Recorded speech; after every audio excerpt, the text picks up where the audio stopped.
Good afternoon, everyone. My name is Amit Kumar Singh, and welcome to the second class on international finance. So, yesterday we have started discussing what currency is all about. So, whenever I talk about currency always trade in pair. Oh, okay. So, when if I'm asking you what is the value of rupees, so the value of rupees, if I'm asking you that, then you need to determine the value of rupees in the term of other currency. So I cannot say, tell me the value of rupees as such, what is the value of rupees. So if I'm asking you what is the value of rupee, I need to mention that if you want the value rupee, then you want the value rupee in term of which currency. So if I say, okay, I want the value rupee in the term of dollar, so you'll say $1 equal to 73 rupees. If I say value rupee in the term of Singapore dollar, so you'll say 53 rupees. So if you notice one thing, like where if I'm asking you what is the value rupee of dollar, if I'm asking what is the value rupee in the term of dollar, so you'll say $1 is equal to 73 rupees. Okay, if I'm sitting in Mumbai, Mumbai is the hub of banking transaction in India. So if I'm sitting, so if I'm asking you what is the value rupees, so you'll say value rupees in the term of dollar is $1 equal to 73 rupees.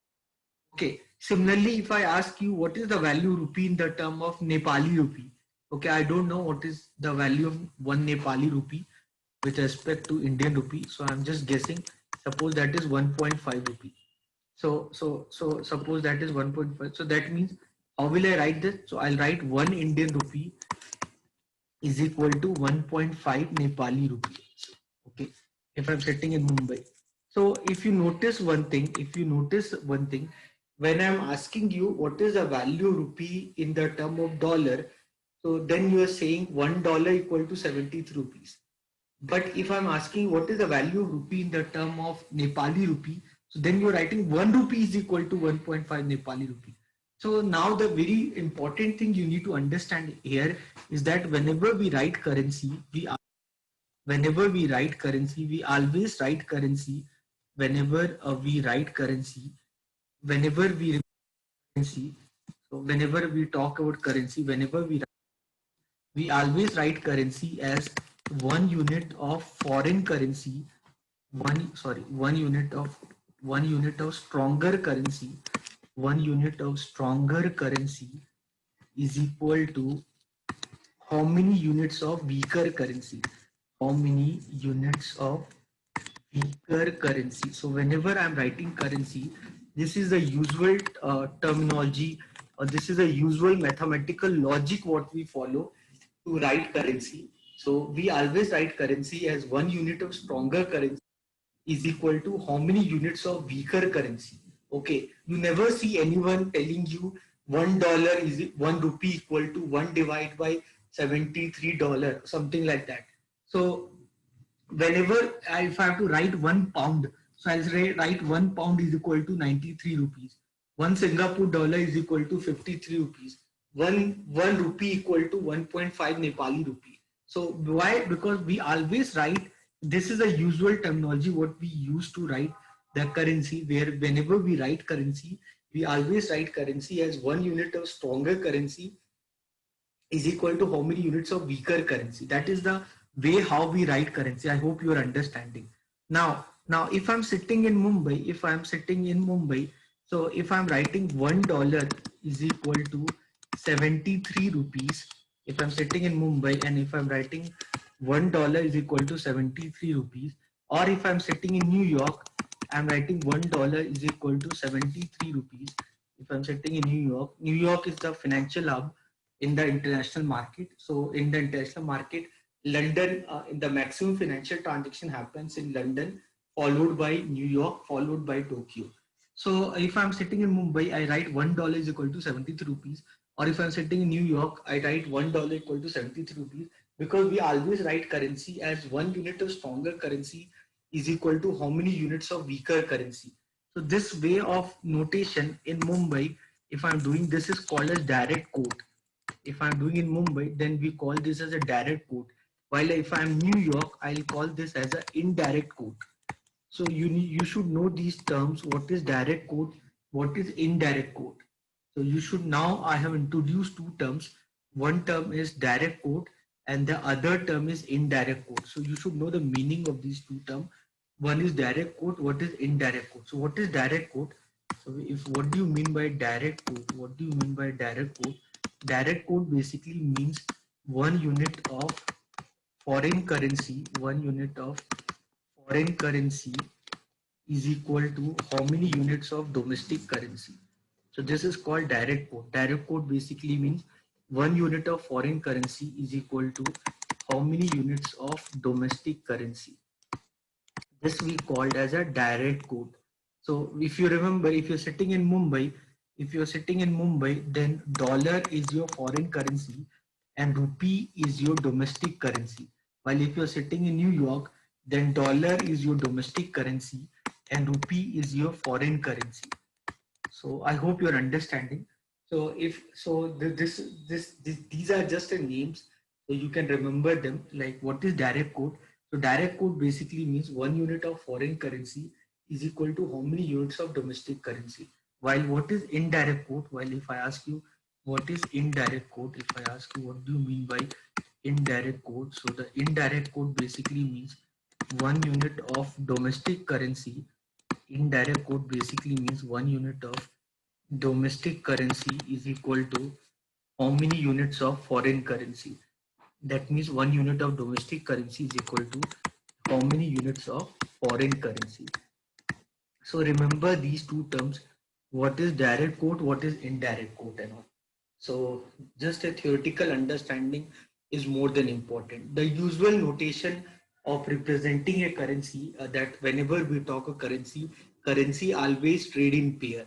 So the usual representation of representing a currency, whenever we represent a currency, we always represent a currency as 1 unit of foreign currency or 1 unit of stronger currency is equal to how many units of weaker currency. Now it depends my currency stronger or weaker.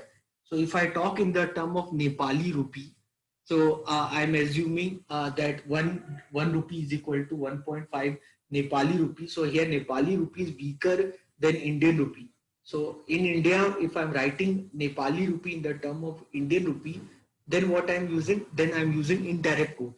But the same thing if I'm writing the term of dollar or pound or Swiss franc or Japanese yen, anything like that, which are stronger than Indian rupee. So then I'll write quote for them.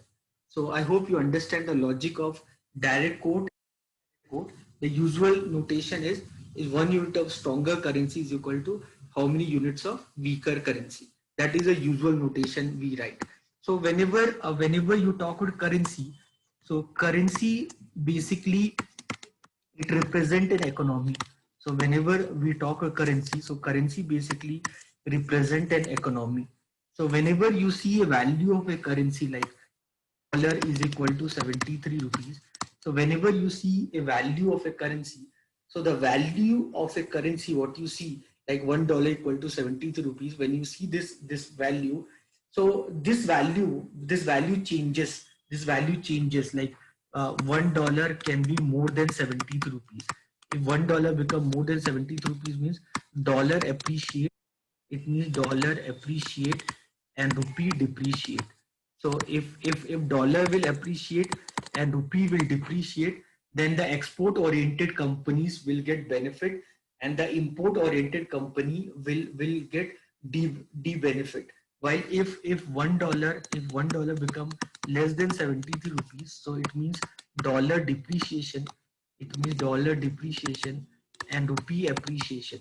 So whenever you see this movement of currency, so country like India, we follow managed floating mechanism. So we follow managed floating mechanism. So once the Bretton Woods Agreement got abolished, so I hope you remember what is Bretton Woods Agreement, what happened in Bretton Woods Agreement after Second World War. So once the Bretton Woods Agreement got abolished, so we follow managed floating mechanism.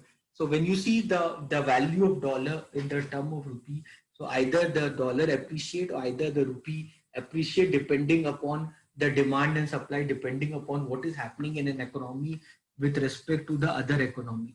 So here what matters is that whenever we talk of a currency, so in the currency we talk the of the movement of currency in the term of international Fisher effect.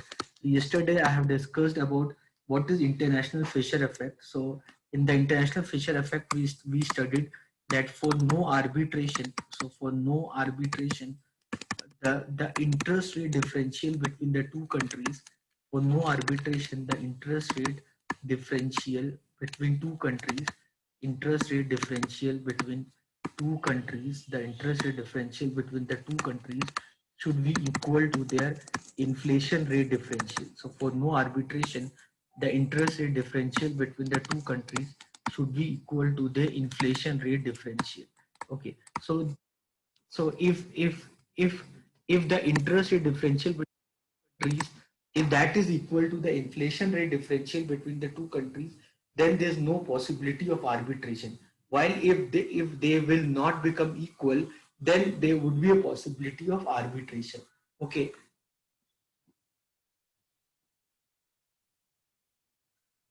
So Ranjit is asking what is packed exchange rate. So Ranjit, I believe you know about, I hope you know about Bretton Woods Agreement. I hope you know about Bretton Woods Agreement.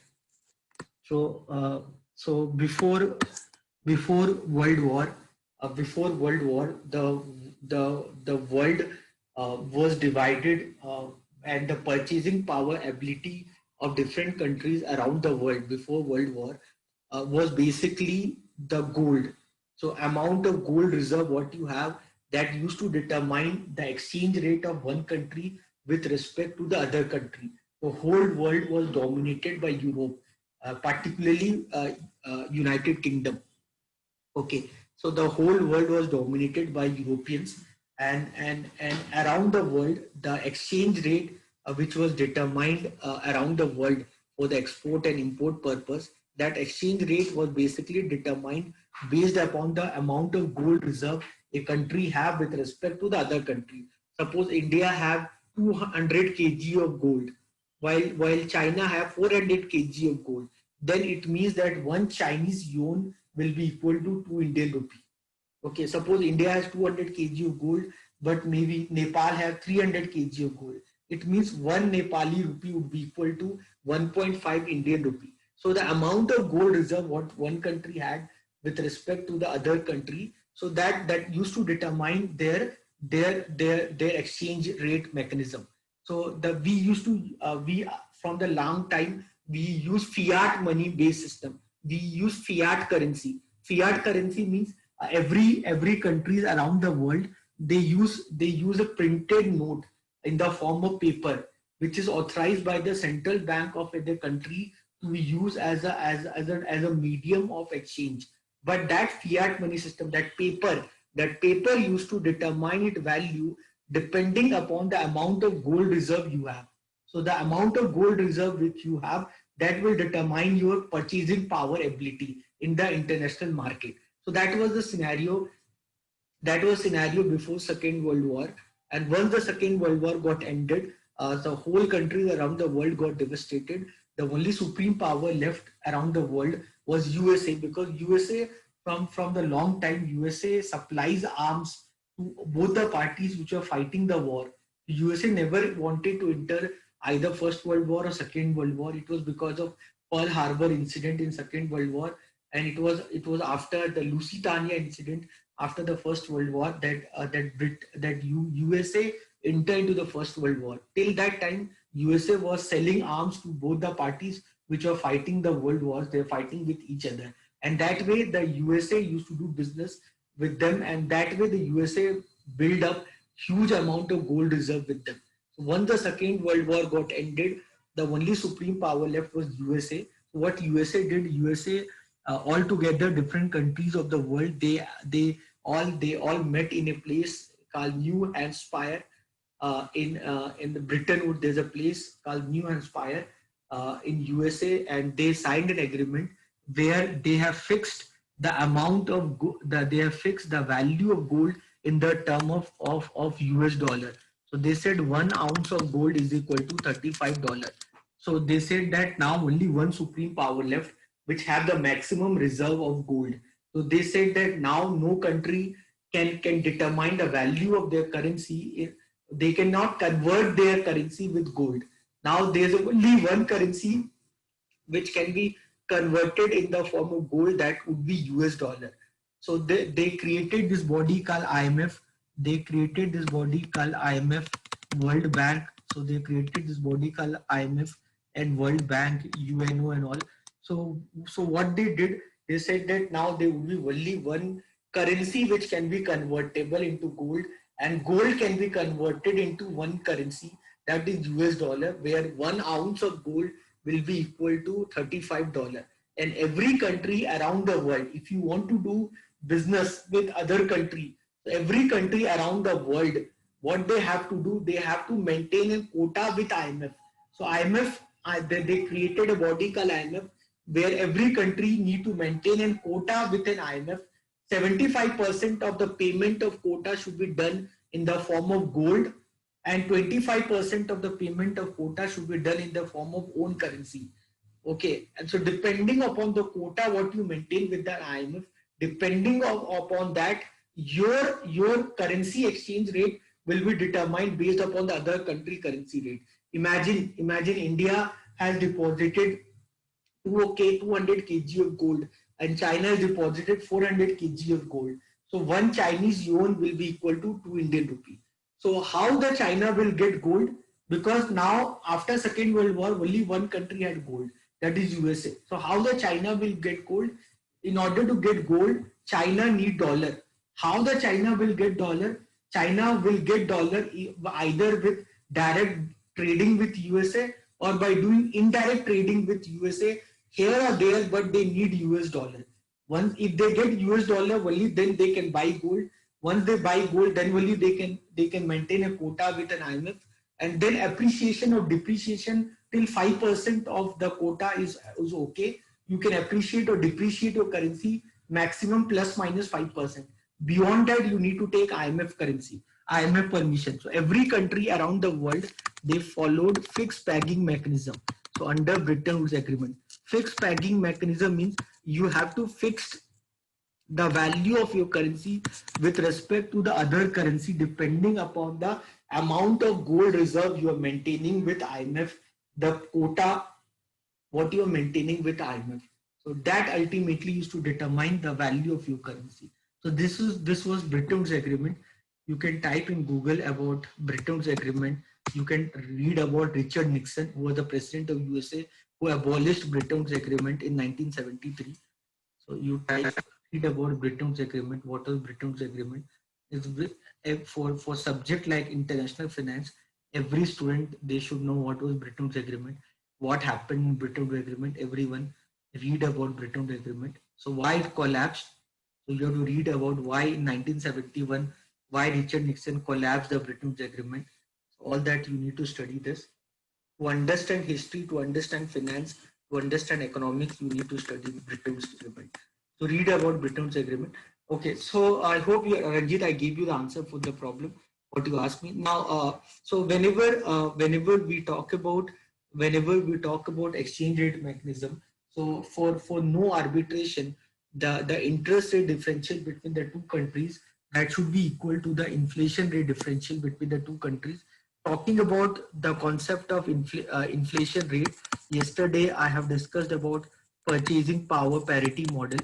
So everyone read about purchasing power parity model, the theory of one price. Everyone, what is absolute purchasing power parity model? What is relative purchasing power parity model? While to talk about the relationship of interest rate on the inflation rate, we talk about interest rate parity model. So read about interest rate parity model, covered interest rate parity model, uncovered interest rate parity model. Theory part you have to do by yourself. So for no arbitration possibility, the inflation rate differential between the two countries should be equal to the interest rate differential between two countries. If they are equal, then no arbitration can be possible. What is arbitration? Arbitration is the possibility of earning risk-free profit in the market. So whenever you take trading strategy through which you can earn risk-free profit or risk-free return, that is called as arbitration. Now, by this you can understand the relevance of the interest rate of two countries on the exchange rate. That's why for cost of carry model also, when I use cost of carry model for currency future. So for risk management, already I have taught about currency future and all. So whenever I use cost of carry model for the currency future, I use a formula F is equal to S naught RH minus RF into T, where R the interest rate in home country and RF is the interest rate in foreign country. So you can understand. So we did lot of numericals on cost of carry model. If you remember, binomial tree model, a risk neutral approach, what all we did in risk management, there we use cost of carry model. So whenever we do mathematical calculation for currency future, so there we use this formula, and you can understand this formula that here I'm using the two factor, one is RH, another one is RF. So both the interest rate in home country and the interest rate in foreign country both are relevant whenever you do the pricing of currency futures, okay, in derivative market, where your underlying asset is currency. Okay, although you know that already, in actual trading market, futures and options on currencies are not so much famous. For basically the traders, they use OTC based product, either swap or either they use forward contract whenever they talk pricing of derivative contract where the underlying asset is currency. Similarly, if you use Black-Scholes model also, similarly when we talk about Black-Scholes model for currency option, whenever I talk about Black-Scholes model also for currency option, so again there this factor comes, the both the factor. So there d1 is equal to log e of s divided by k plus rh minus rf plus sigma square by 2 into t divide by sigma root t. So again, both the interest rate in home country and foreign country both come into relevance.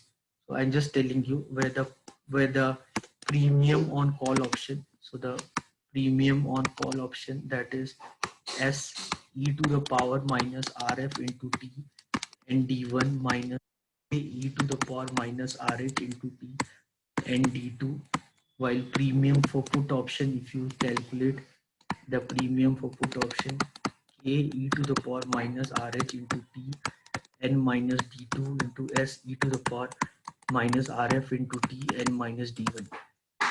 So either you talk about currency future or either you talk about currency options. You can see here I'm using both RH and RF. So RH basically means the interest rate in home country and RF basically means the interest rate in foreign country. So both become relevant. So the idea of telling you all this is that whenever we talk about currency always trade in pairs, and whenever you talk about a relevance of currency, the relevance of currency movement in the market, you need to consider both the economy altogether. So the relative movement of the relative performance of one economy with respect to the other economy will ultimately determine the value of a currency. So if I'm seeing $1 is equal to 73 rupees, and then if $1 become more than 73 rupees, or if $1 become less than 73 rupees, so that is because of what is happening in US economy with respect to what is happening in Indian economy, that ultimately determines the value of the currency. Okay, normally when you talk about currency is like an inventory for the banks. So banks, they trade on currency. Banks buy currency. Banks sells currency. For bank currency, the inventory, like someone who's running a manufacturing company. So he has some raw material. Like the same way, whenever you talk about currency, whenever I'm talking currency, so the currency, whenever I'm talking currency, the currency is basically, it is the inventory. Currency is basically the inventory for banks. Okay, so bank buys currency, bank sells currency. Okay, so if you go to bank, you'll see a black color board. If you go to any Indian bank, I never been to foreign country, so I can't talk about foreign bank. But I'm just saying, if you go to any bank, you see a black color bulletin board. you see black electronic board in every bank, and it is written at the top in the bank. If you go there, it is written at the top, we buy it, like written we buy it, and then they written we sell it. So this we buy it, that is called as bit code. Buy it means this is called as bit code. Finance language for that is bit code. We sell it, that is called ask code. We buy it, that is called bit code. We sell it, that is called ask code. And then different currencies written, like they'll write US dollar, then Singapore dollar, then Japanese yen, or anything, Swiss franc, anything like this. So like something is written, there's 73.15, and there's written 75.67, something is written. Okay, so if you go to any bank, you will see this is being written. Okay, any bank you will go and you will see this as written. So like if something is written like 73.15, then 73.67, something is written, rupee per dollar. So if something is written, if you go to a bank, like you see this is being written. If you go to any bank, this is being written. So other way of understanding that $1 is equal to 73.15 slash $1 is equal to 73.67 rupees. So means here 73.5 is the bit code. 73.15 is the bit code, and 73.67 is the ask code. So what is bit code? Bit code basically means the rate at which bank buys foreign currency. This is called bit code. The rate at which bank buys foreign currency. This is called bit code. So the rate at which bank buys foreign currency. This is called bit code. So bit code is the rate at which bank buys foreign currency. What is ask code? The rate at which, what is ask code? The rate at which bank sells foreign currency. This is called ask code. So this is called ask code. So ask code is the rate at which the bank sells foreign currency. Bit code is the rate at which bank buys foreign currency. Okay. Is it clear, everyone?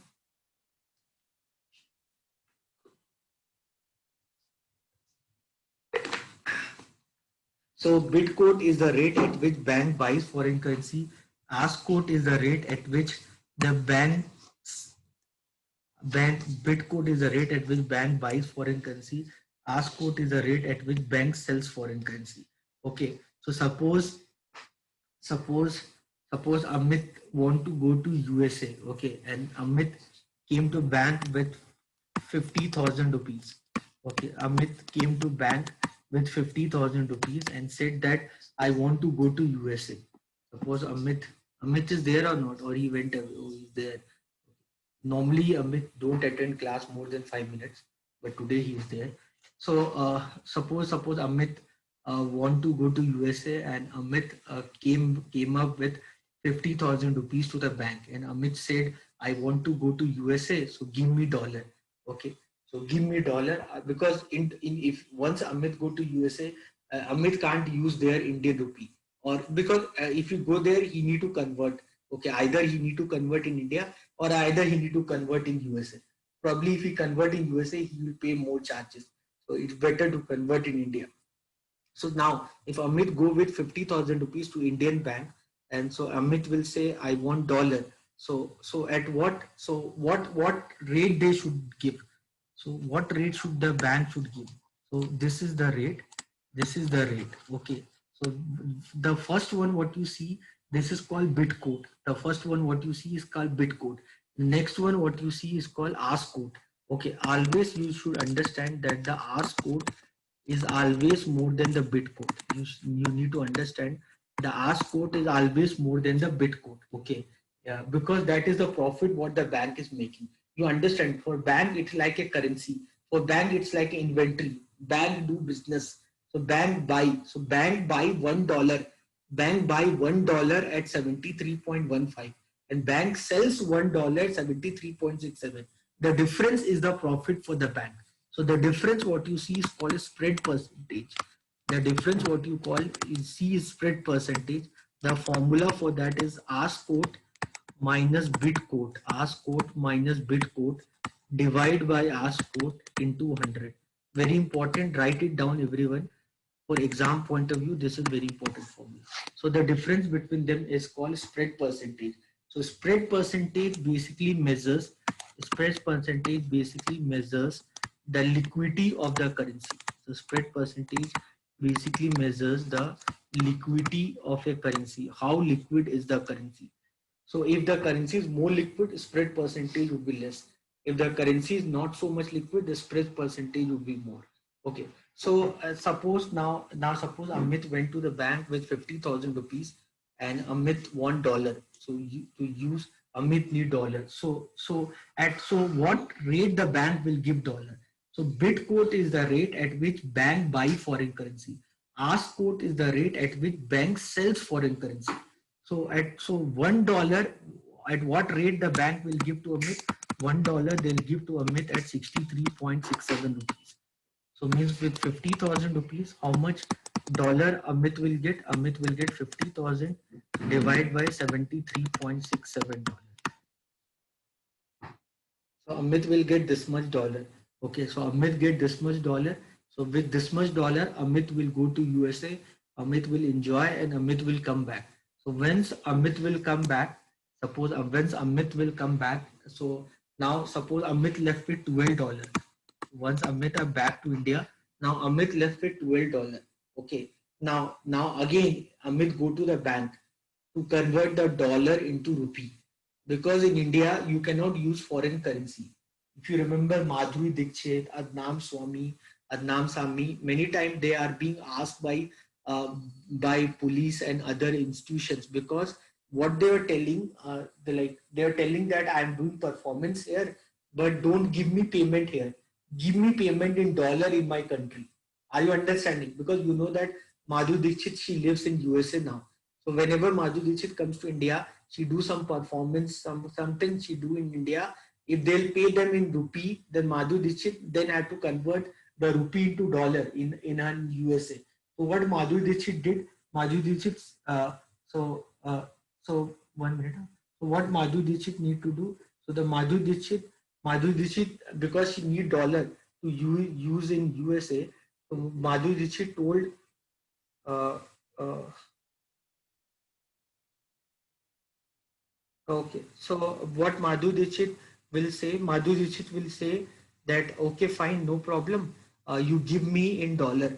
So, but that is crime as per the Indian law, because in India we follow partial capital account convertibility. If you know about balance of payment and all, if you study the first chapter on currency, balance of payment, under balance of payment, we studied different forms of account. Either it's a current account or capital account. Either we follow current account or capital account or official reserve account. So if you study the different forms of balance of payment, if you study different forms of balance of payment. So in India, we have partial capital account convertibility. We have partial capital account convertibility and we have fuller current account convertibility. So Amit, when he came back to India, he cannot use dollar in India. If he use dollar in India, then police will catch him. So what he need to do? He need to convert $12 into rupee. So if he want to convert $12 into rupee, so now if he want to convert the $12 into rupee, then Amit will again go to the bank. Now bank will give rupee to the Amit as $1 is equal to 73.15 rupees. So now the difference is what the bank make as a profit. I hope you are understanding. So bid quote is the rate at which bank buy foreign currency. Ask quote is the rate at which bank sells foreign currency. Anyone, any doubt?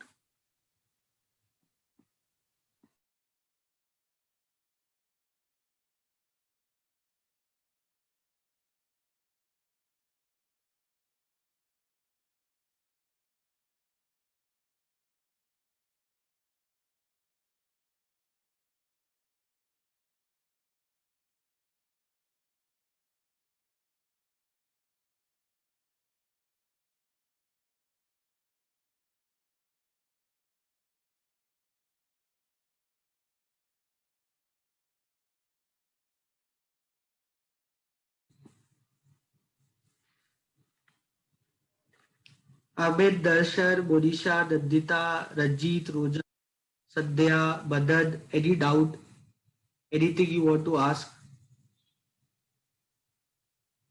any question, anyone?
Tell me the answer for this.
Anyone, what is the answer for this?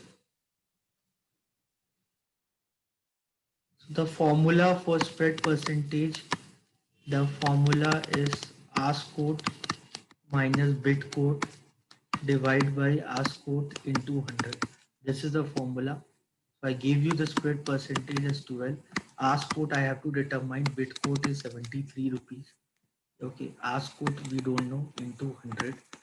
So I want ask quote, so I can write this as 0.12 is equal to x minus 73 by x. So I can write x minus 73 is equal to 0.12x. So I can write 0.88x is equal to 73. So the value of x is 73 divided by 0.88. Find this value.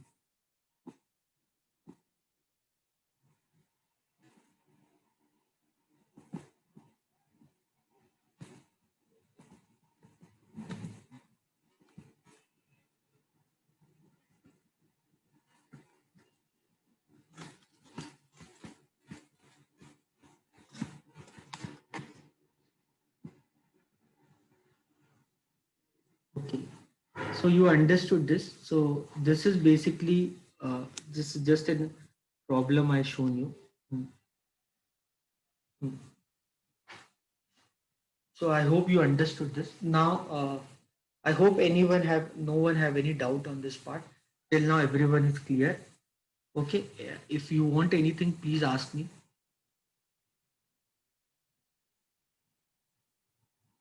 Okay.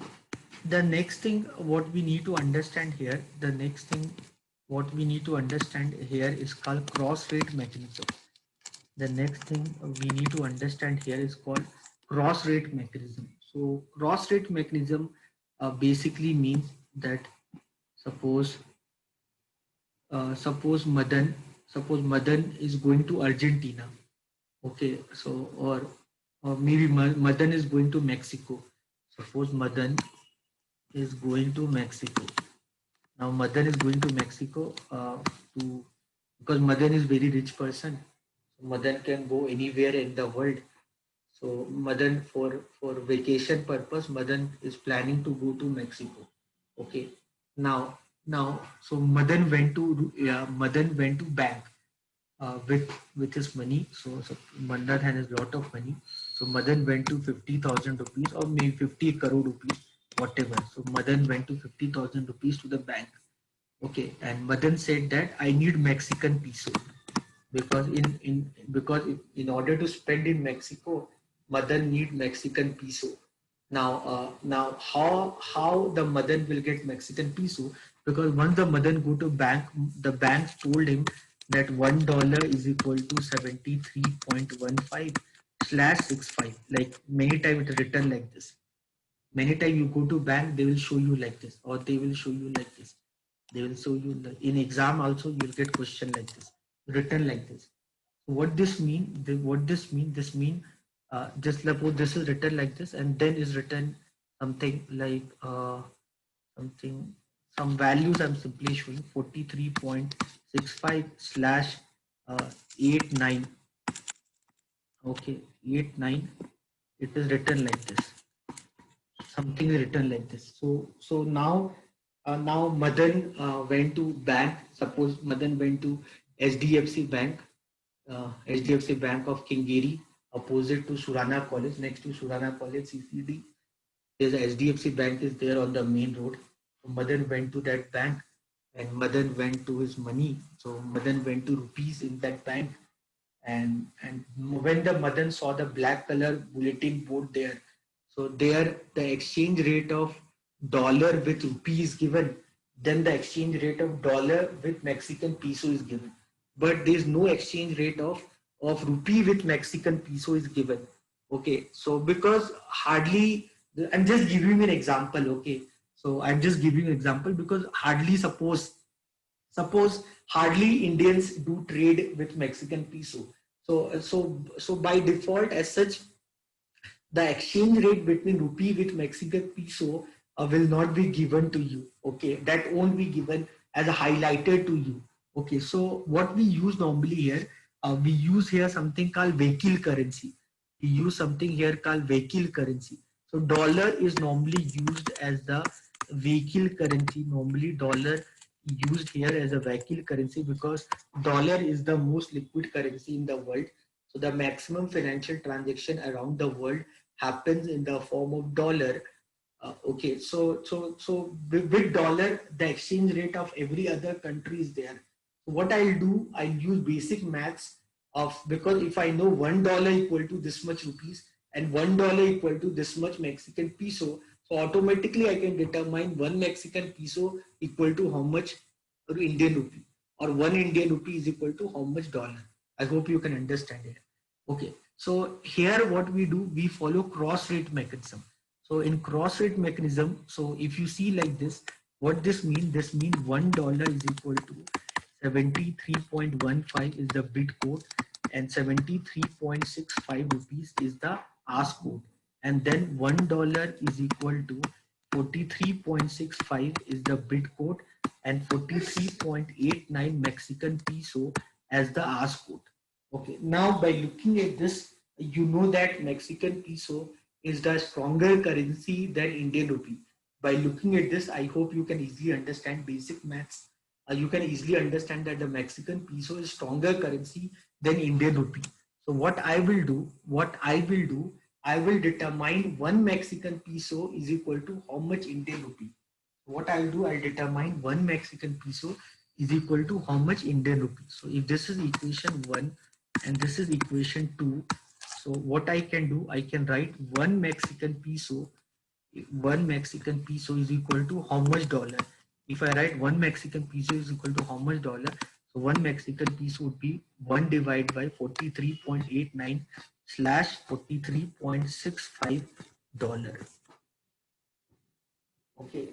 Now many people will get confused with this. Many people will get confused with this. They will think I should write like this. They will think I should write like this.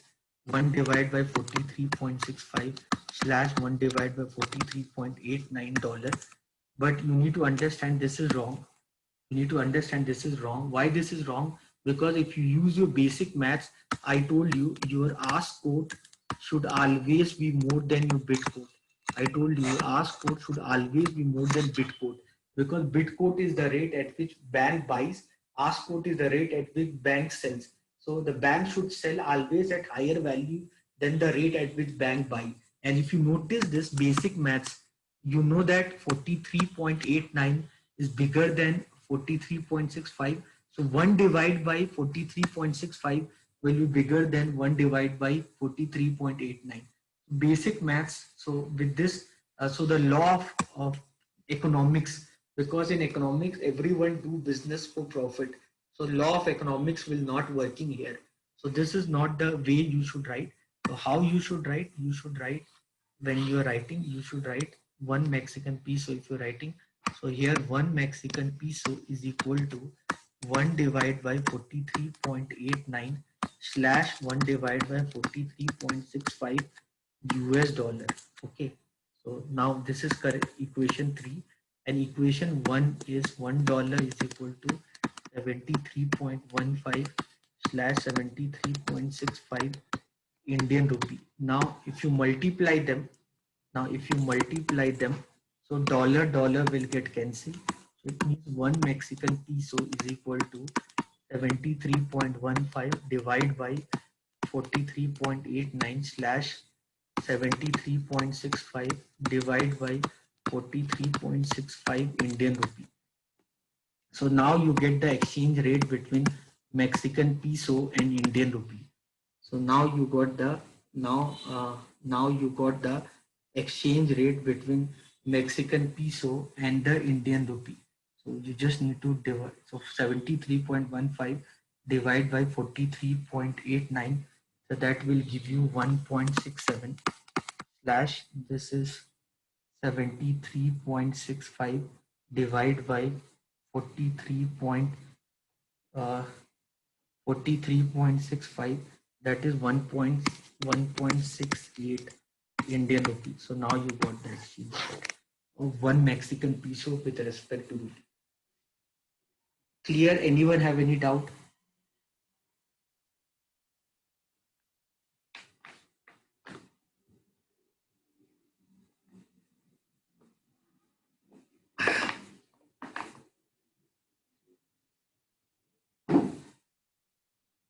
Any doubt? Anyone?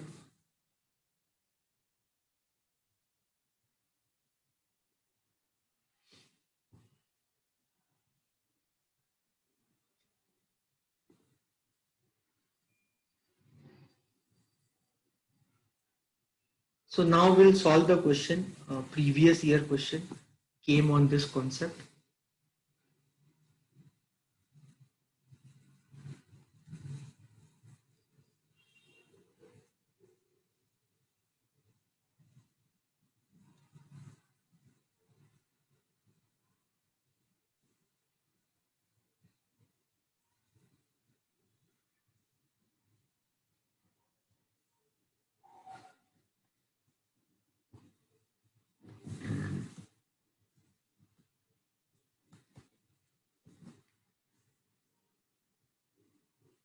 You can see this question.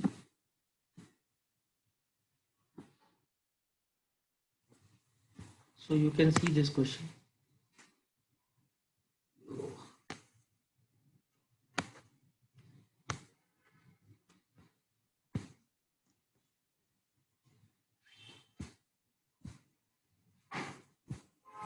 So you can see this question.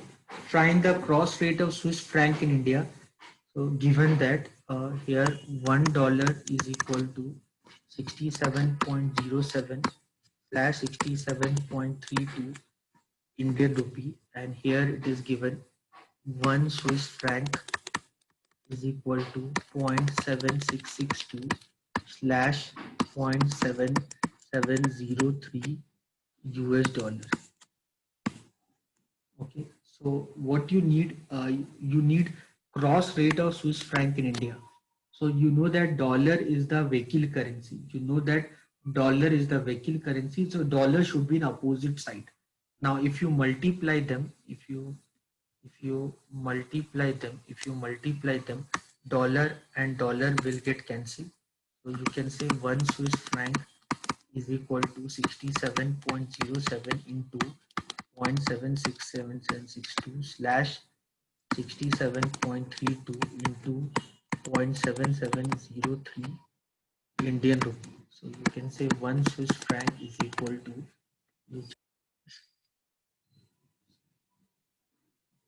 find this value, 7.07 into 0.7662.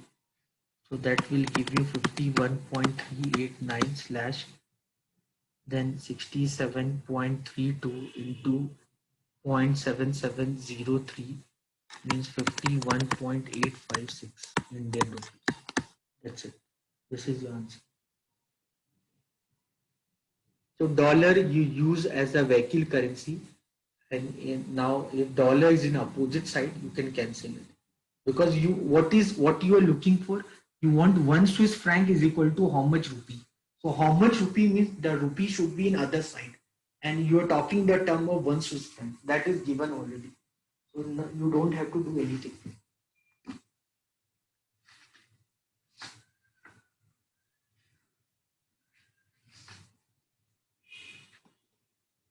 Clear? Anyone have any doubt?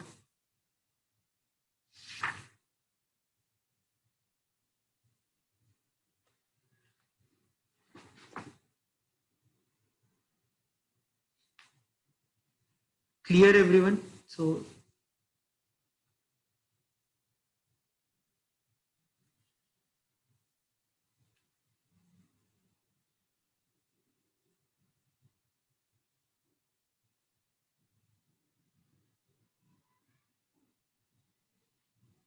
then can we go ahead? Now tell me the answer for next question. Tell me the answer for next question. Right. Find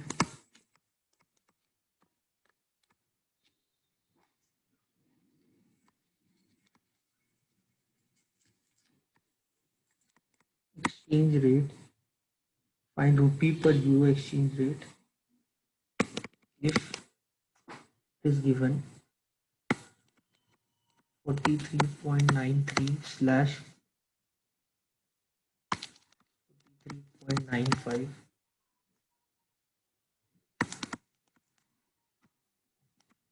and it is given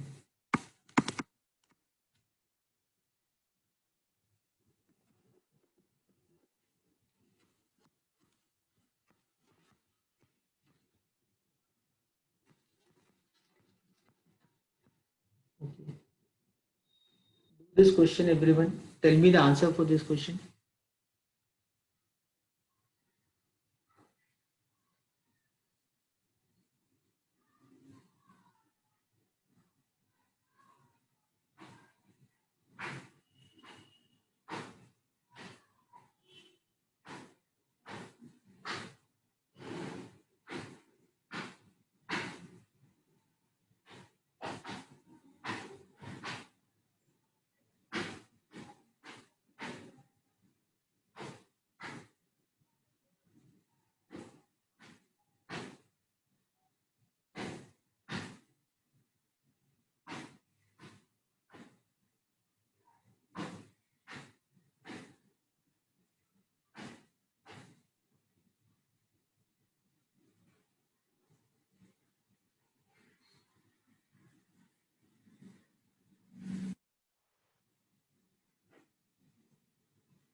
Now how to solve this? Now how to solve this question?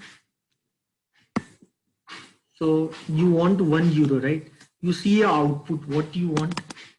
You want 1 euro, right? You want 1 euro. What you want? You want 1 euro to be equal to rupees. You want 1 euro to be rupee. Means rupee should be on right hand side, RHS, and euro should be LHS. Okay. So is euro given LHS? No. Here you can see. So you just need to see the question. So in the question, what they want. If you see in the question, it is written $1 is equal to 0.83 slash or 0.81 is equal to 0.83 or $1 is equal to 0.83 or slash 1 euro point. So you can see here, if you understand here, dollar is in left hand side and euro is on right hand side. You want euro to be left hand side. I hope you're understanding. So then what? Then 1 euro is equal to how much dollar? 1 euro is equal to 1 divided by 0.84 slash 1 divided by 0.83 dollar. So now the euro came in LHS and the dollar came in RHS. Okay, so 1 euro is equal to this much dollar. You understood, right? So 1 euro is equal to, if I write it here, so 1 euro is equal to how much dollar? 1 euro is equal to 1 divided by 0.84 slash 1 divided by 0.83 dollar. Okay, now dollar came in right hand side. So this second equation, the dollar should come on left hand side, then only the dollar get cancelled. Okay, now if you see the first equation, so in first equation it's given $1 is equal to 43.93 as the bid quote and 43.95 as the ask quote per rupee. Okay, once you get this, you want euro to be left hand side, euro is in left hand side, you want dollar to be right hand side, dollar is in right hand side, multiply them. So if you multiply them, then 1 euro is equal to 43.93 divide by 0.84, 43.95 divide by 0.83 rupee. You got the value of 1 rupee, you get the value of 1 euro in the term of dollar.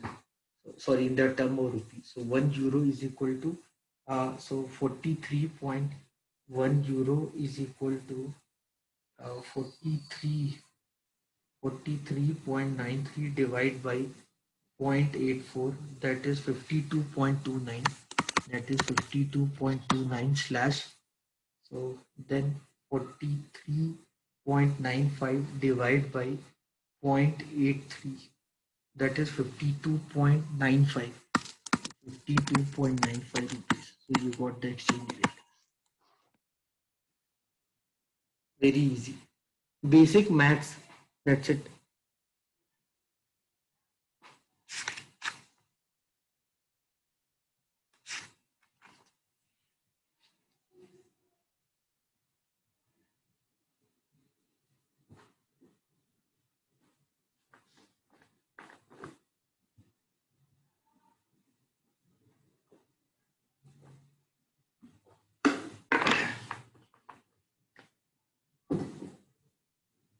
Clear?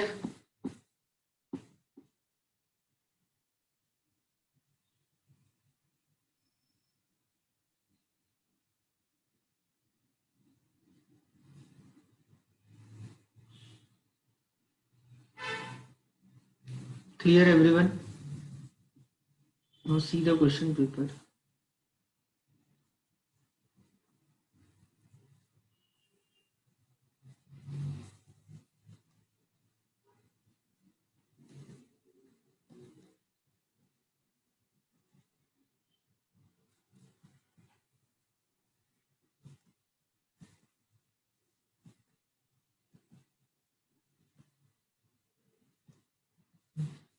See this question number 5. Everyone, see this question number 5. A bank sold Hong Kong dollar 40 lakh Hong Kong dollar value spot to a customer at 7.15 rupees and cover itself in the London market on the same day with the exchange rate, this as a given.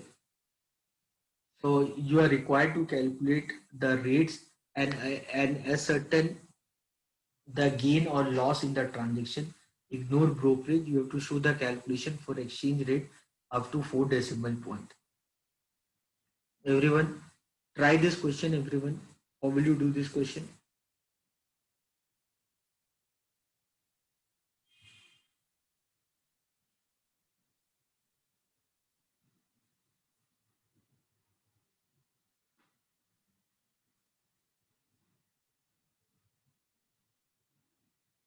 Try this question, everyone.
Now you can see this question. A bank sold 40 lakh Hong Kong dollar spot at the customer at 7.15 rupees. Okay. So what the bank did, the bank has sold. What the bank did, the bank has sold. So bank has sold at what? 7.15 rupees. At 7.15 rupees, the bank has sold. Okay. So if you want to draw the payoff, so if you want to draw the payoff, so this would be the payoff. Okay. So the bank has sold at 7.15. So tomorrow, so the bank will get profit. Bank will get profit. So the bank, okay, they're sold in spot market, no, at 7.15. Okay, so then they are covering it. So the bank will get profit if so they have sold. So okay, then why they're covering or not? But even then, so because in spot market they are sold, so bank will get profit if if in future one Hong Kong dollar, one Hong Kong dollar, if it less than 7.15 rupees. Okay, so more one Hong Kong dollar will become less than 7.15 rupees. That would be the good thing for the bank. Okay, so because the bank has sold for 7.15 rupees. Okay, so bank has sold one Hong Kong dollar for 7.15 rupees. So whenever you sell something in the future, if you're trying to sell something, so the reason of selling it because you are expecting it to fall down. Okay, so before time, why you try to sell something? Before time, why you try to buy something? Before time, why I will buy something if I believe that it price will increase? Okay, so if I believe that before time it price will increase, then I'll try to buy it as early as possible. Okay, because you see the gold price is increasing day by day. Okay, today gold is 53,000 rupees, and more the corona problem, if it continue more, the gold can even touch 60,000 rupees also, depending upon the age of this corona epidemic. So if this problem will magnify, the price of gold will increase. If the problem will solve, the price of gold will decrease. So imagine my marriage is there, maybe after 6 months my marriage is there. So if I have a concern that maybe the gold price will increase in the future, so what I'll try to do, I'll try to buy the gold as early as possible. So here the bank, why the bank is selling the Hong Kong dollar at 7.15, because maybe they're believing that they will believe that one Hong Kong dollar, maybe they believe that the Hong Kong dollar will depreciate in the future, maybe they believe that the Hong Kong dollar will depreciate in the future while rupee will appreciate in the future. Okay, or they, so this appreciate in the future. So now this is the reason they will do, if they will do in the derivative market. Okay, now if they do in derivative market, so the reason why they sell for 7.15, because they believe that that it will fall down in the future. If they want to cover the risk, if you want to cover the risk, so how will you cover the risk? How will you cover the risk? So you will cover the risk by taking covered position, by taking covered position in derivative market. How will you cover the risk? How will you cover the risk? You will cover the risk by taking position in the derivative market. So either you will take position in the forward contract or future contract or in options. Okay. So you, what is your concern? Your concern is that one Hong Kong dollar. Your concern is that one Hong Kong dollar should not be more than 7.15 rupees. Okay, so because you sold already at 7.15, so if it go below 7.15, you will get profit from the spot market. Okay, so you sold already at 7.15. Tomorrow, if it go down below it, so you will get profit. You will buy at lesser price, or you can do somewhat kind short selling or something like that. Okay, so like that you can do.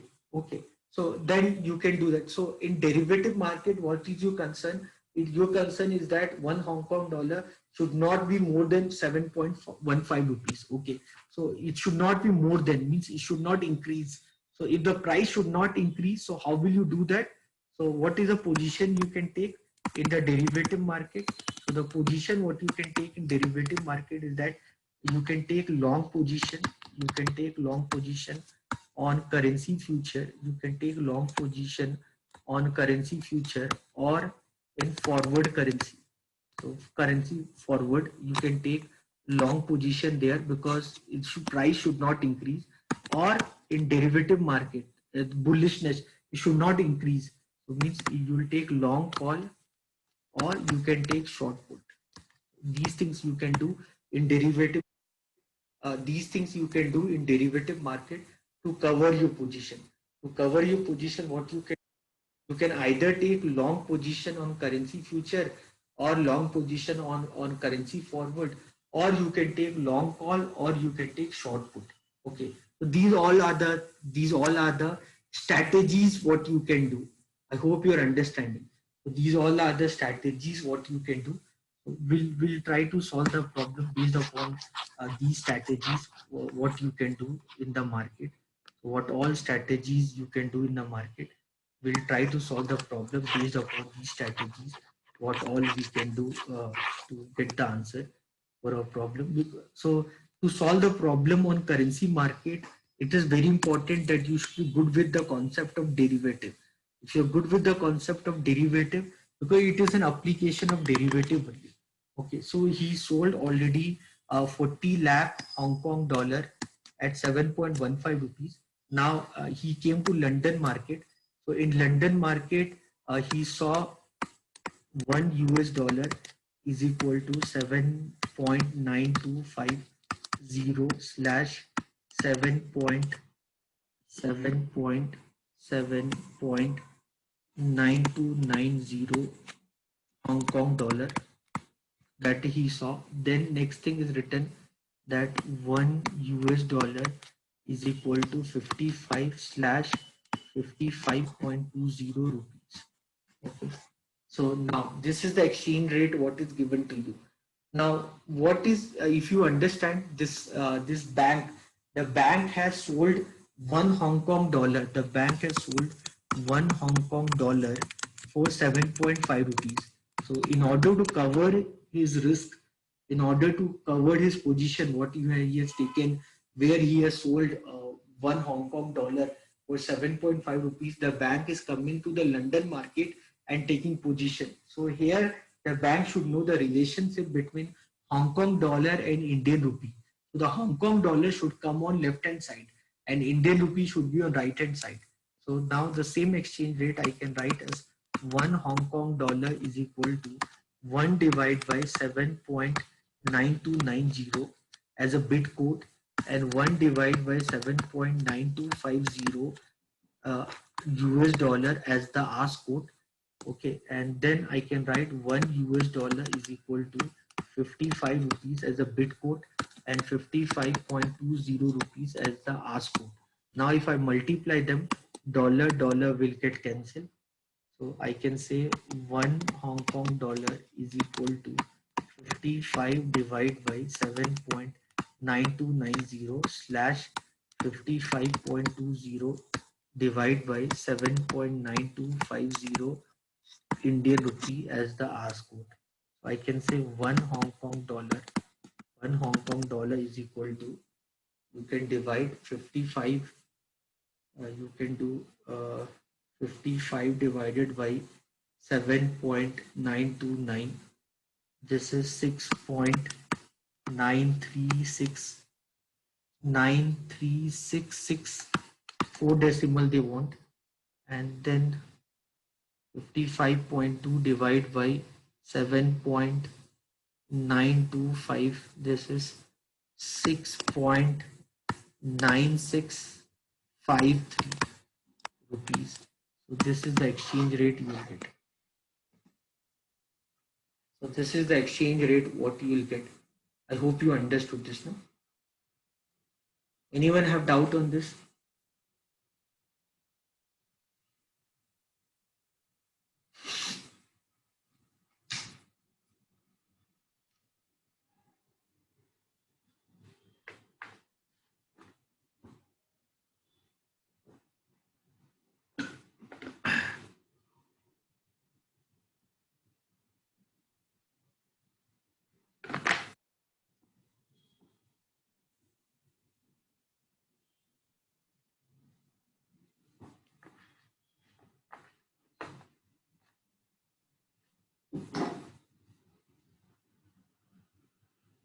Now you understood this.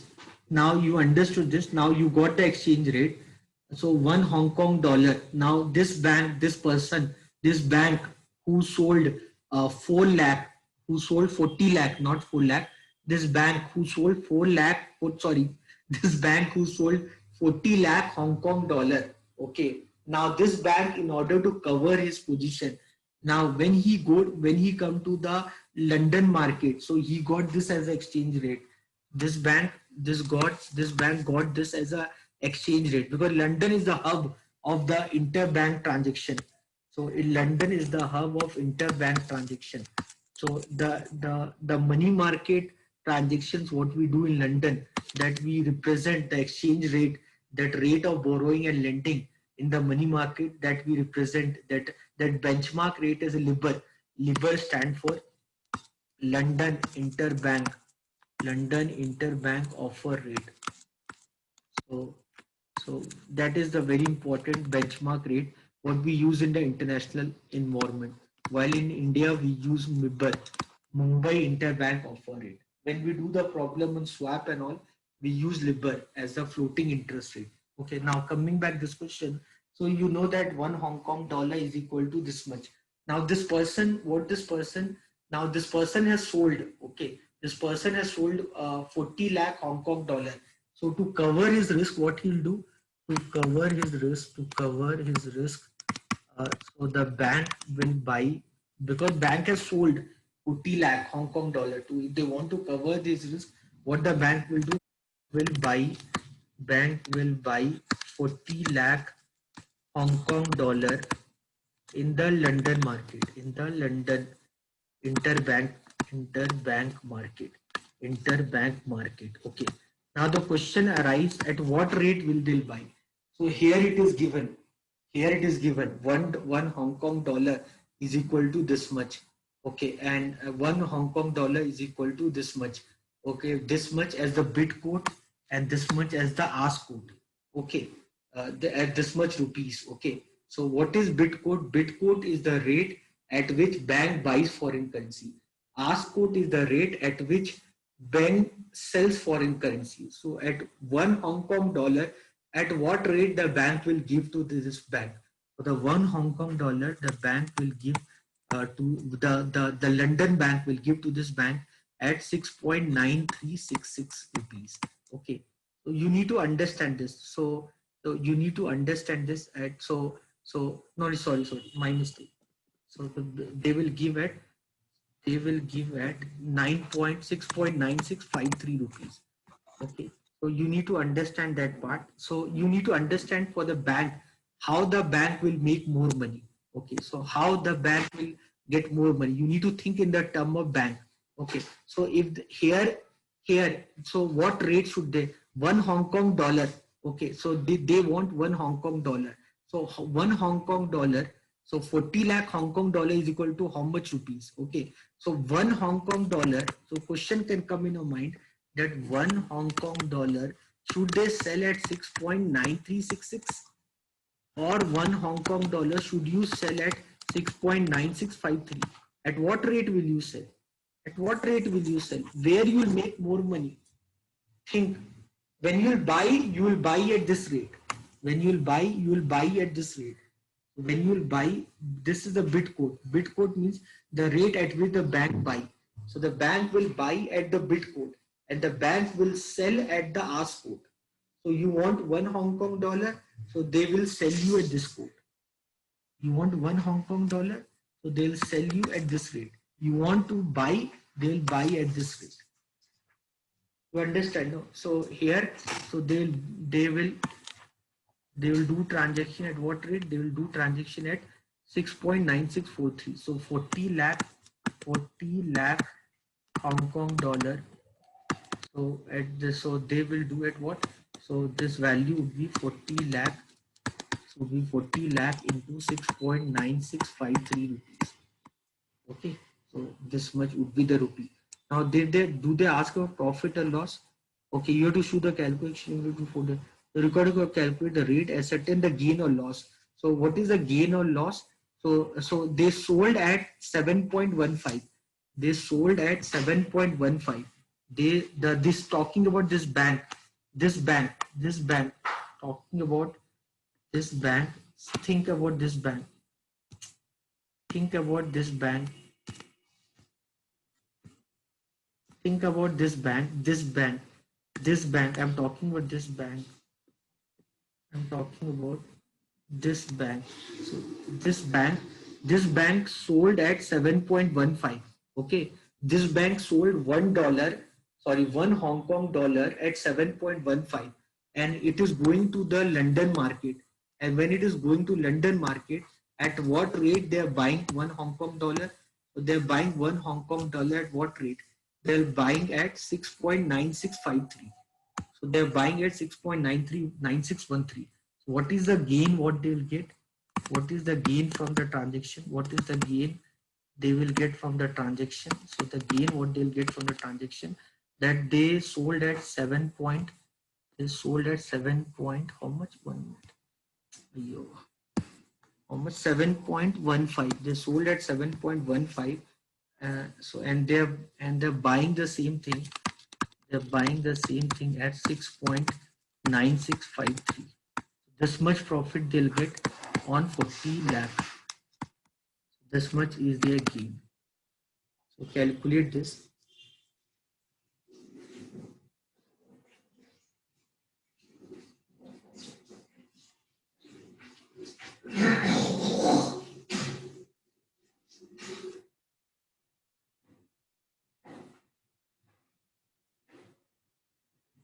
So they'll get how much?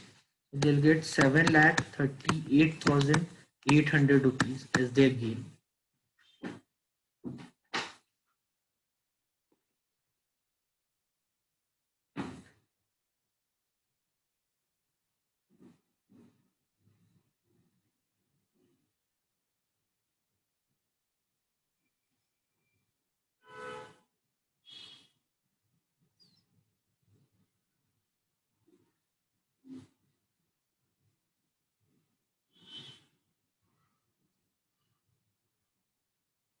Clear, everyone?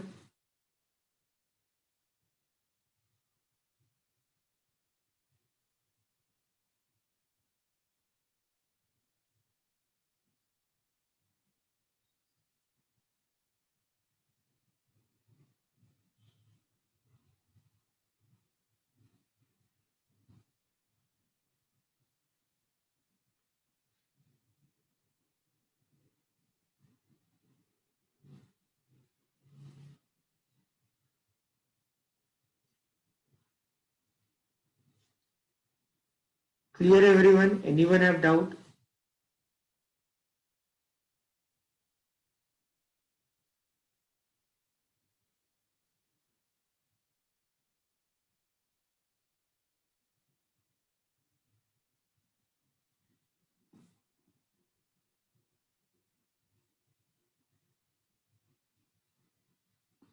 Okay.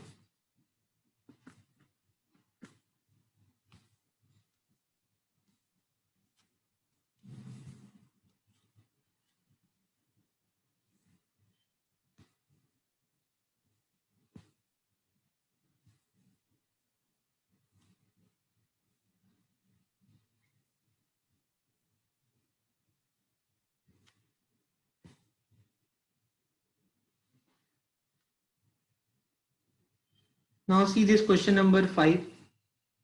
Everyone see this question number 5.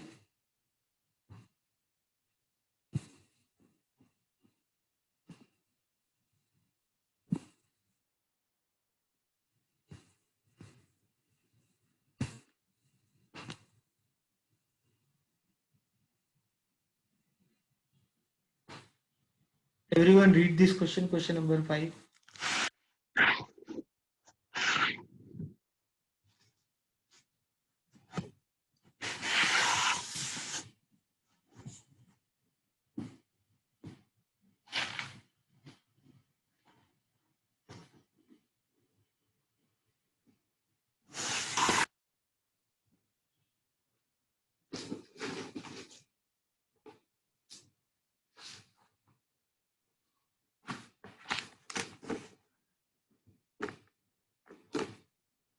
Now, if you see this question number 5, an exporter has to surrender a 1 lakh pound to the bank.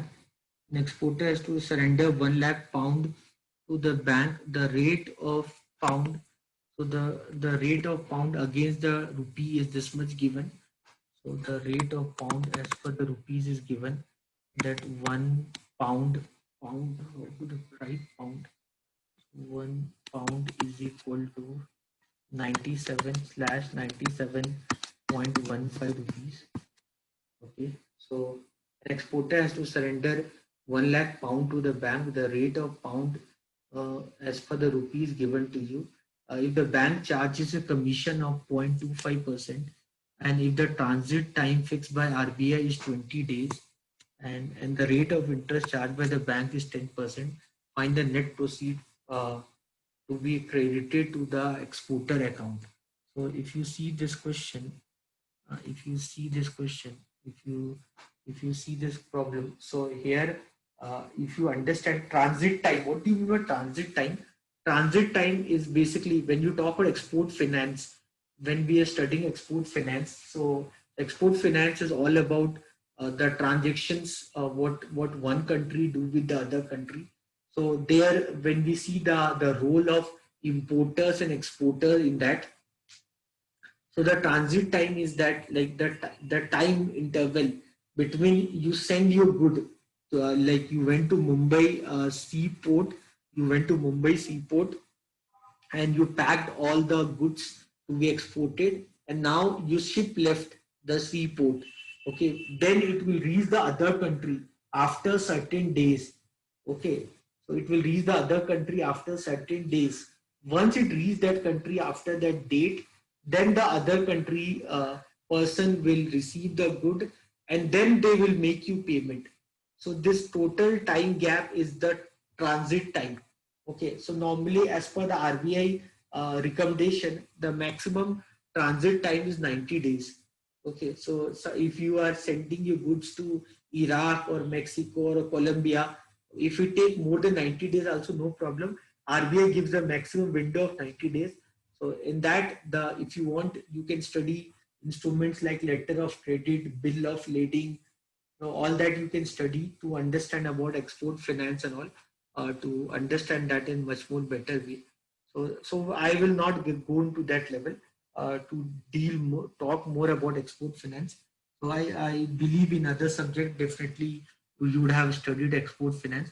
Now you need to, you know that 1 pound is equal to this much. So at what rate the bank will give 1 pound per rupee to the trader, the bank will give it 97. So when you talk about here, so now you came to the pound, so you came to the pound to the bank. So at what rate the bank will buy pound from you? The bank will buy pound from you at 97 rupees. Okay, because you understand in the perspective of a bank, okay, what they should do, they give 1 pound, should they give 1 pound to you at 97 rupees, or they should give you 1 pound to you at 97.15 rupees? Definitely they will give you at 97 rupees. Are you understanding? So bit rate is the rate at which the bank buys foreign currency. So when you came to India, like you are Indian exporter, you have 1 lakh pound with you. So with 1 lakh pound, when you go to the bank, so with 1 lakh pound, when you went to the bank and you said bank that I just take this 1 lakh pound and give me rupee. So they will give you how much rupees? So they will give you how much rupees? So they will give you rupee. They will give you rupee in 1 pound is equal to 97 rupees, because then they want to give you less. No, why they'll give you more? Okay, so why they'll give you more? So 1 pound, at what rate they will do? So bit rate is the rate at which bank buys foreign currency. Ask rate is the rate at which bank sells foreign currency. So here you don't want pound from them. You have pound with you. You want rupee from them. So you want the bank to buy pound from you. At what rate the bank will buy? Bank will always buy at lesser rate and sell you at higher rate. If you want pound, bank will give you pound at 97.15. But if you want rupee, then bank will give you rupee at 97. I hope this is clear with you all. I hope this is clear with you all. So the bank will buy at 97 rupee per pound. And you saw there is a commission. Bank is charging 0.25% commission. Okay, the bank is charging 0.25% commission. So what is the rate adopted by the bank? What is the rate adopted by the bank? What is the rate adopted by the bank? So they are buying at 97 rupees per pound, and on that also they are charging 0.25% commission. What is the rate what the bank is charging? That is 97 minus on 97 they're charging 0.25% commission. On 97 they're charging 0.25% commission. Okay, so what would be the rate adopted by the bank? 97 into 0.25% of that. So 97 into 0.25% on that. Okay, so ultimately you'll get at 97 minus this 96.7575. 97. Okay, so ultimately I can write the final figure. The final figure you are getting is 96.7575 per pound. They charge 0.25% commission on that.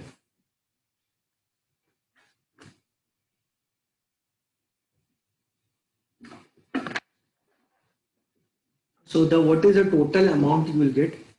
So the total amount what you will get is, so the total amount what you will get, so the total revenue or the total amount what you will get is how much? 1 lakh pound. 1 lakh pound into 96.7575. This is the total amount what you will get. Okay, so 0.25% they charge commission on that. So ultimately, what is the total amount you will get? So the total amount you got is 1 lakh into 96.7575.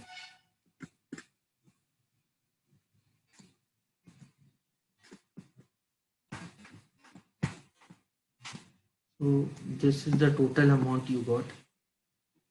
This is 96,75,750. 96 lakh 75,750. This is the total amount. This is the total amount what you will get. Okay. Now if you notice here that the good what you are sending, it's not like the good will receive by the other person like that. So the other person will take 20 days to receive that good. The other person will gonna take 20 days to receive the good, and the bank is charging 10% for that. Like you send the good, and you need the money. Okay, the other person will get the good after 20 days. And after 20 days, the other person will get the good. So after 20 days, once he get the good and he'll check everything, then he'll send you the money. But you don't want to wait. You don't want to wait. So what you did, you made one letter of credit and you went to the bank, said that, sir, see this invoice. I have sent a 1 lakh pound of unit of thing to the England, so I am gonna get 1 lakh pound from them. So sir, I don't wanna wait for 20 days that once the good will reach there, then they will release my payment. Then I'll get the payment. Then I'll convert the pound into rupee and all. So I don't want to do all that. So I don't wanna do that. So bank will say, oh, is it? So you want the money now? You'll say, yeah, I want the money right now. The bank will say, but I will get the money after 20 days. As a bank, I will get the money. Once the other person will give the money, then only I'll get the money. So I can take this risk from you. If you understand export finance, you can understand. So you submit a letter of credit to the bank and the bank will release the payment to you. But because the bank is taking that risk, the credit risk or default risk and everything. So what the bank will do, bank will charge 10% commission on that, not 10% commission, 10% interest on that, because you are not ready to wait for 20 days to get the payment. You want the payment right now.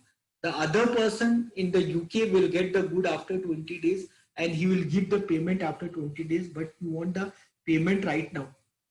So for 20 days, the bank will charge you interest. Okay, so what is the interest charged by the bank?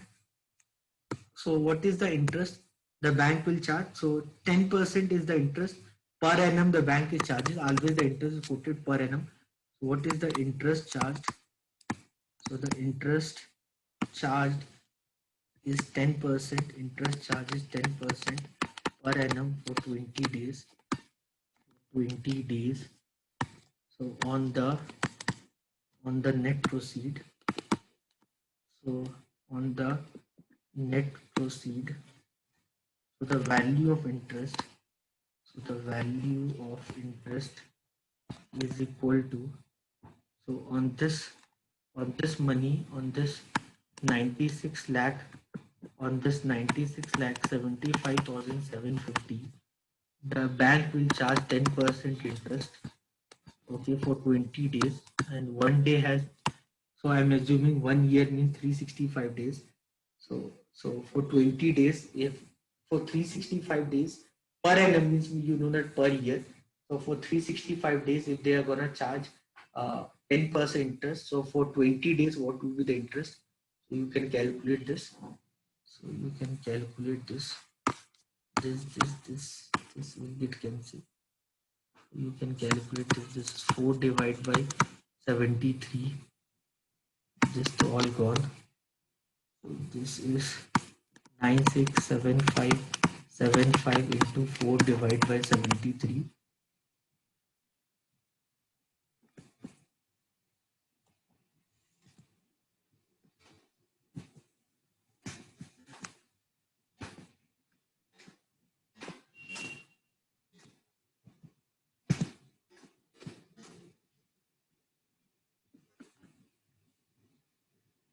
This is 53,017.81 rupees.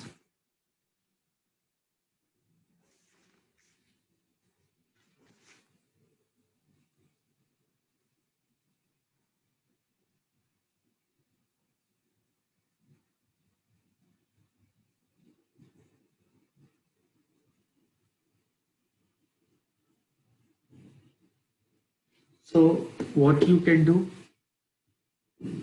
Hmm. So so this so the what is the net proceed? So the final net proceed would be 96 lakh 75,750 minus 53,017.81 rupees. You'll get the money.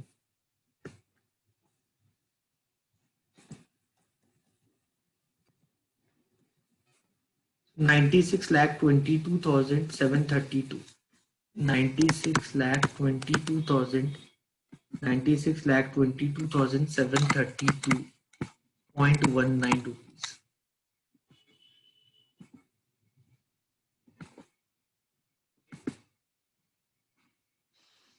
So this is the calculation.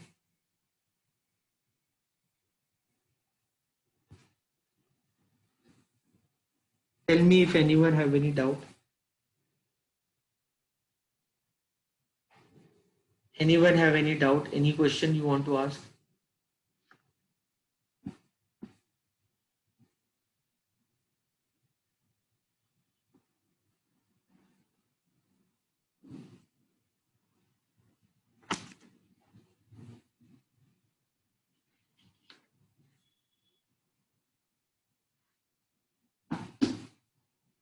Anyone any doubt?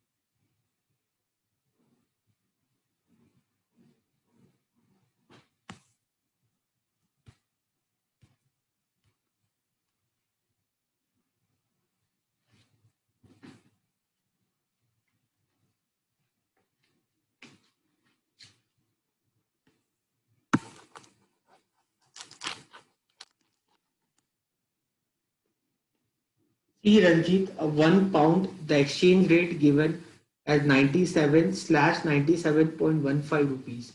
Okay, so 1 pound is equal to 97 slash 97.15 rupees. So bid rate is the rate at which bank buy foreign currency. So and ask rate is the rate at which bank will sell. So if you want pound, the bank will sell you at 97.15. If you want to give pound 1 rupees, the bank will buy from you from 97 rupees. So the at what rate you got 1 lakh pound with you. So at what rate the bank will buy from you? Bank will buy from you at 97 rupees per pound. So that is the value at which the bank will buy. But on that the bank is charging 0.25% commission.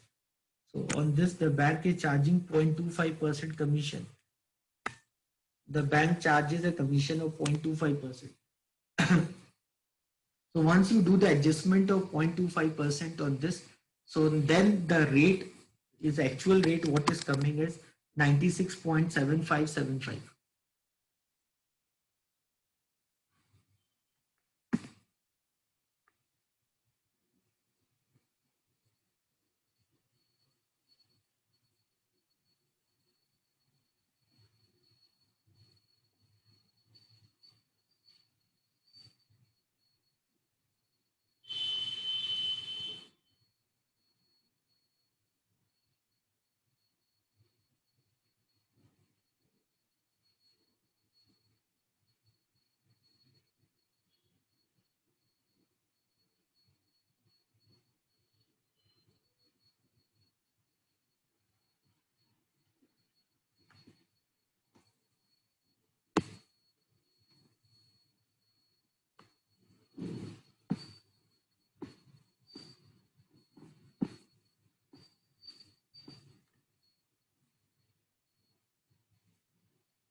Clear everyone?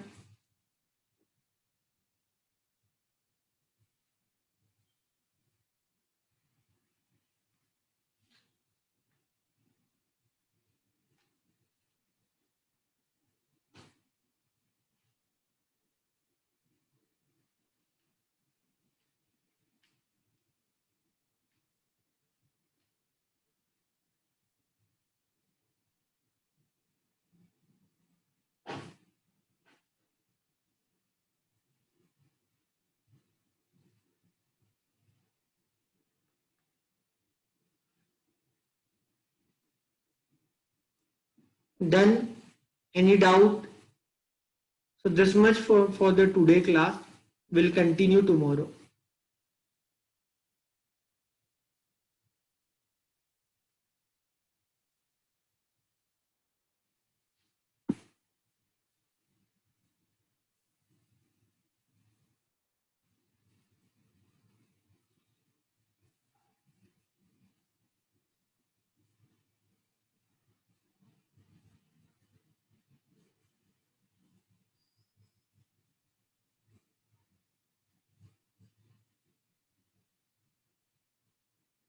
Thank you everyone. See you everyone tomorrow.